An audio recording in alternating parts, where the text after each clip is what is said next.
एक और मेहमान हमारे साथ मौजूद हैं, हितेश अग्रवाल है रेलिगे सिक्योरिटी से। Hitesh, good morning, welcome to Zee business.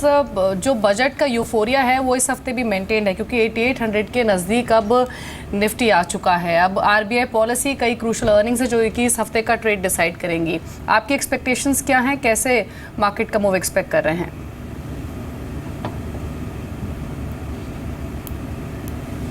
जी हाँ, देखिए बजट एक काफ़ी एक्सपेक्टेशन ही रहा है, एक्सपेक्टेशंस के ऊपर काफ़ी खरा उतरा है। बिकॉज सबसे ज़्यादा पॉजिटिव ये रहा है इस बजट के अंदर कि वो उसमें कुछ भी नेगेटिव नहीं था। सो वो आई थिंक मार्केट्स को सबसे ज़्यादा पसंद आया। और एक जो बजट के पहले जो लॉन्ग टर्म कैपिटल गेन्स जो इक्विटीज़ के ऊपर लगने की काफ़ी सारी अटकलें थी, वो जो हकीकत में नहीं कन्वर्ट हुआ, वो आई थिंक सबसे बड़ा पॉजिटिव रहा है। उसके चलते हमें जो ग्लोबल सपोर्ट भी मिल रहा है इक्विटी के अंदर, हमने अक्रॉस द ग्लोब देखा है कि इक्विटीज़ काफ़ी फेवरेबल रही हैं।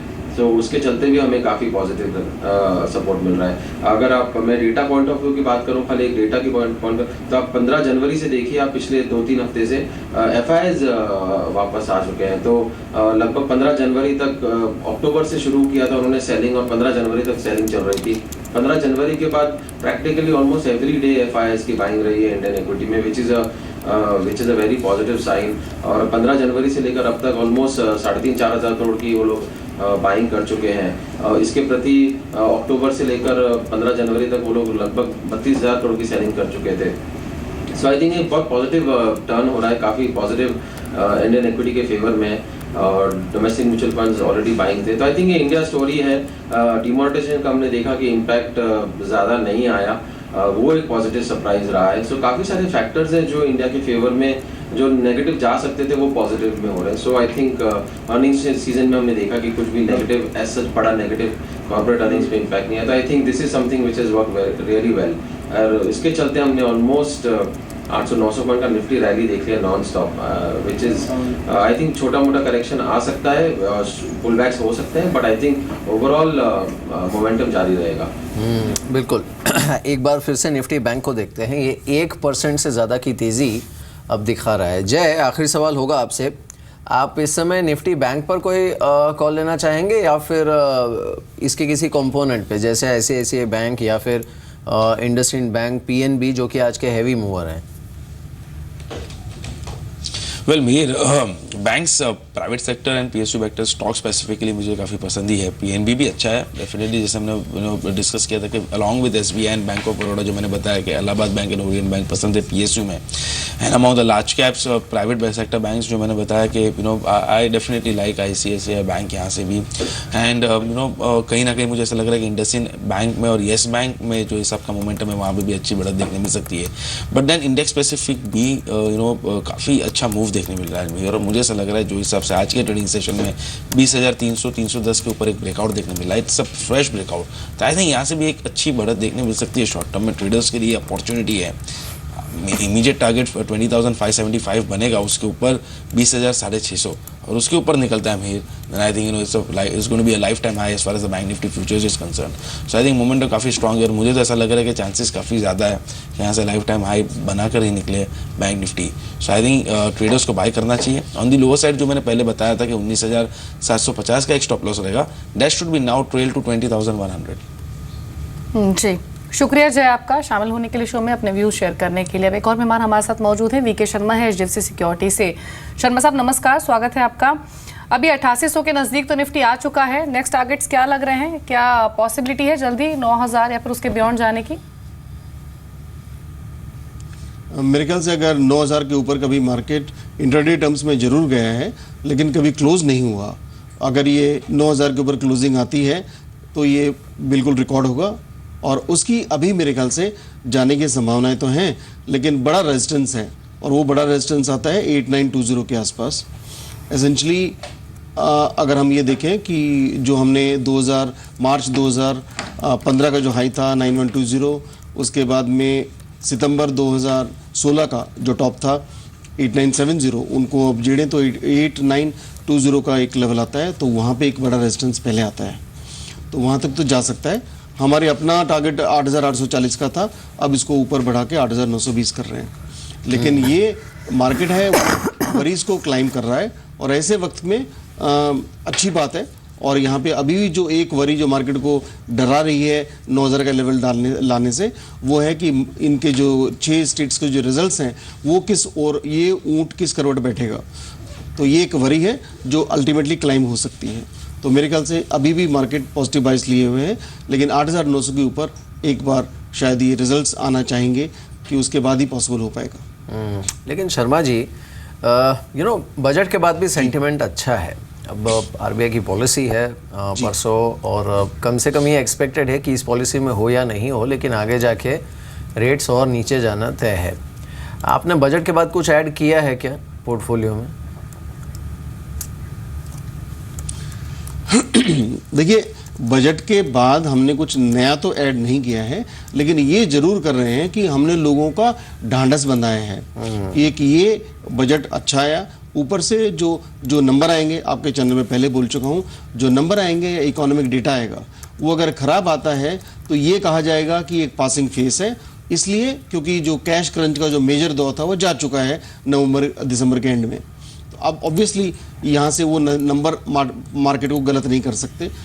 यूएस फेड ने जो अपने ऊंचे घोड़े पे येलन बैठी थी, उन्होंने अपने बयान में तो चेंज नहीं किया, लेकिन 3 के बजाय अब 2 हाइक वो लोग देखते हैं। जो एफएमसी के मेंबर्स हैं, हमारा अपना मानना है 1 हाइक तो पहले लेके आए, और वो भी मैं नहीं समझता कि जून के पहले आएगी। तो इस संदर्भ में ये जो विंडो खुली है वहाँ पे रेट हाइक जब नहीं होगा यूएस के अंदर, तो उस दौरान में हमारा हाइक जल्दी आ जाए तो अच्छा है। तो हम लोग आशान्वित हैं कि इसी मीटिंग के अंदर ये हाइक आएगा, और हम लेंड कर रहे हैं अपना जो पूरा जो फोर्स है बैंकिंग के बिहाइंड, क्योंकि हमें समझते हैं कि banking will continue to lead the market. तो जो चीज़ चल रही है उसी के पीछे चलते रहिए। पोजीशंस बढ़ानी, नए स्टॉक नहीं ऐड करने हैं, लेकिन पोजीशंस आप इनमें बढ़ा सकते हैं। जी, एक बार पूरे ही जेपी समूह को देखते हैं। स्ट्रॉन्ग बाइंग है, जेपी एसोसिएट्स 11% ऊपर है, जेपी इंफ्रा में भी इसी क्वांटम के साथ बाइंग है, 10-11% ऊपर ये स्टॉक भी ट्रेड कर रहा है, और जेपी पावर भी करीब 6.5% ऊपर है। पिछले हफ्ते भी यही वाइब्रेंसी हमने देखी थी, और आज भी एक स्ट्रॉन्ग मोमेंटम इस पूरे ही पॉकेट में देखा जा रहा है। पूरे ही इंटरेस्ट सेंसिटिव्स में बाइंग है। रियल एस्टेट स्पेस को देखें तो डीएलएफ, आईबी रियल, इन सभी शेयर्स में एक अच्छा खासा मूव देखा जा रहा है, 2 से 3.5% का। ये हितेश, रियल्टी स्पेस पर आपका क्या व्यू है? क्योंकि हमने देखा बजट अनाउंसमेंट के बाद से ही कंसिस्टेंट बाइंग इंटरेस्ट इस पूरे ही स्पेस में देखे जा रहे हैं। क्या कुछ मीनिंगफुल ये जो बाइंग देखी जा रही है, क्या ये यहाँ से और एक्सटेंड हो सकती है? कोई मीनिंगफुल बाइंग इंटरेस्ट है आपका यहाँ पर?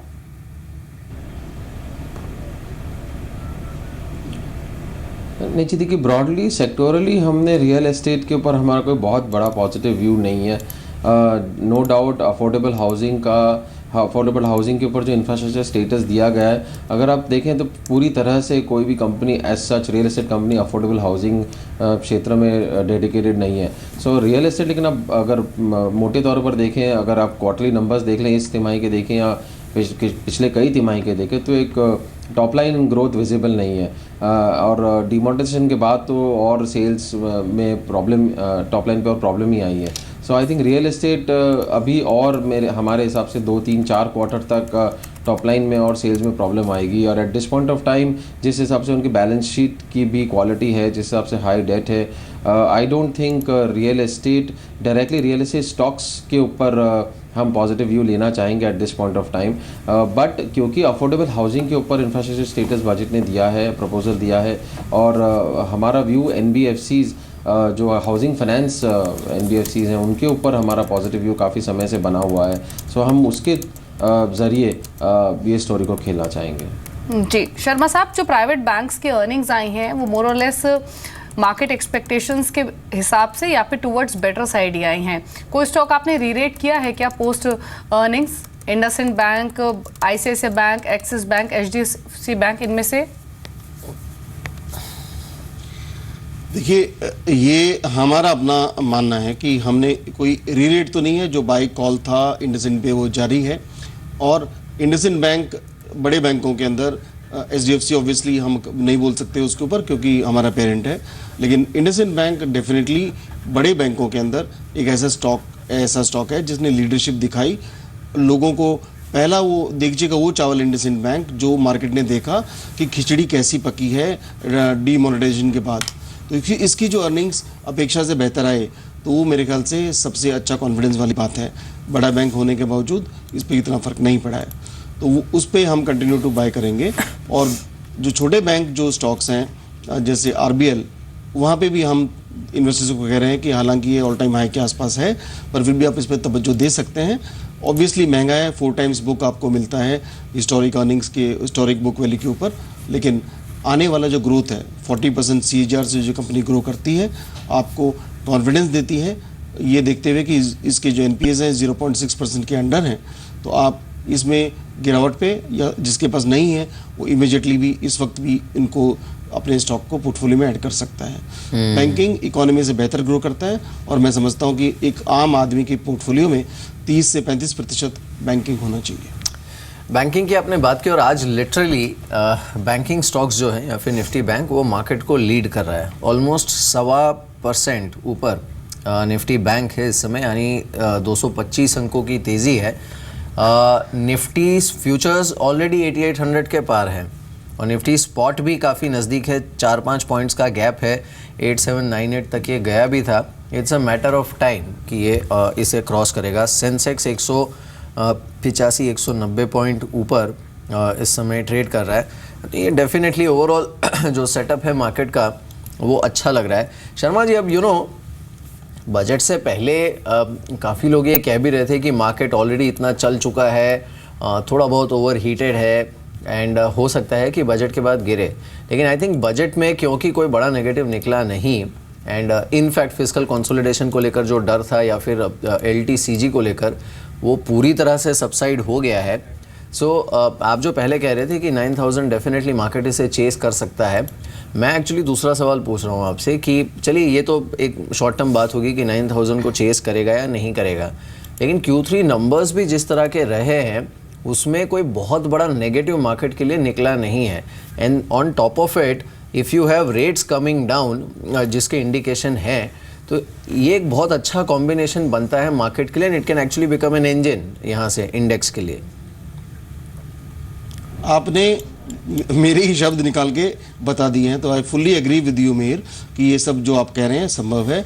Market likes to climb wall of worries, और ये जो वरी था रिजल्ट्स का, बजट का, ये सब डरे हुए थे लोग, और ये ऐसा मार्केट अच्छा लगता है। और अब जो पहले भी बताया जो वरी है उसको भी पार करेगा मार्केट।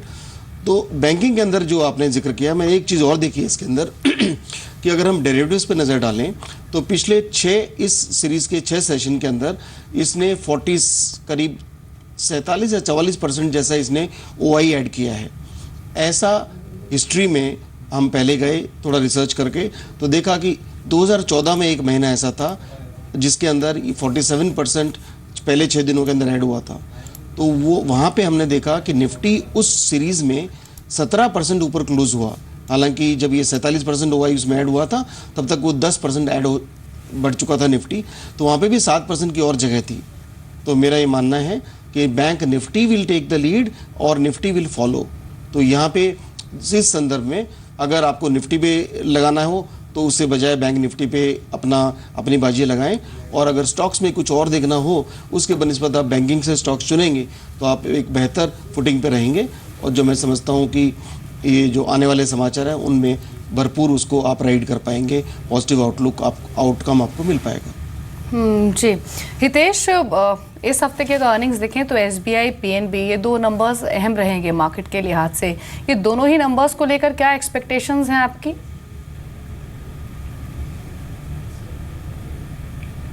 जी हम काफ़ी पॉजिटिव हैं। इनफैक्ट ये 2 स्टॉक्स ही PSU बैंकिंग पैक में हम काफ़ी समय से आपके चैनल पर भी हमने यही 2 स्टॉक्स हमारे प्रेफर्ड पिक्स रहे हैं पूरे PSU बैंकिंग पैक में, PNB और SBI। और हम काफ़ी एक्सपेक्टेशंस बिकॉज ये 2 स्टॉक्स को, ये 2 बैंकिंग स्टॉक को, बिकॉज जिस तरह से यील्ड्स गिरी हैं इनको इनके इन्वेस्टमेंट पोर्टफोलियो के ऊपर भी काफ़ी पॉजिटिव इम्पैक्ट गिरेगा। सो वो एक बहुत बड़ा प्लस होगा स्पेशली PNB के लिए। सो ये हमारे टॉपिक्स काफ़ी समय से रहे हैं PSU बैंकिंग बैंक पे, और हमें लग रहा है इस क्वार्टर में भी जो नतीजे आएंगे वो अच्छे आएंगे। इनको काफ़ी अदर इनकम, अगर आप जैसे इस तरह से कहेंगे जो पोर्टफोलियो पे इनको चलिए, positive इस बीच, impact आएगा, वो काफी हितेश, निफ्टी 8800 के पार है। 5 अक्टूबर के बाद पहली बार निफ्टी 8800 के पार निकला है। 8802 का लेवल इस समय देखने को मिल रहा है, यानी ऑलमोस्ट 0.25% की तेज़ी इस समय 60 पॉइंट ऊपर निफ्टी ट्रेड कर रहा है 8800 के लेवल पर। निफ्टी बैंक में हमने अच्छी तेज़ी देखी। निफ्टी फ्यूचर्स इससे पहले 8800 के पार था और अब निफ्टी स्पॉट भी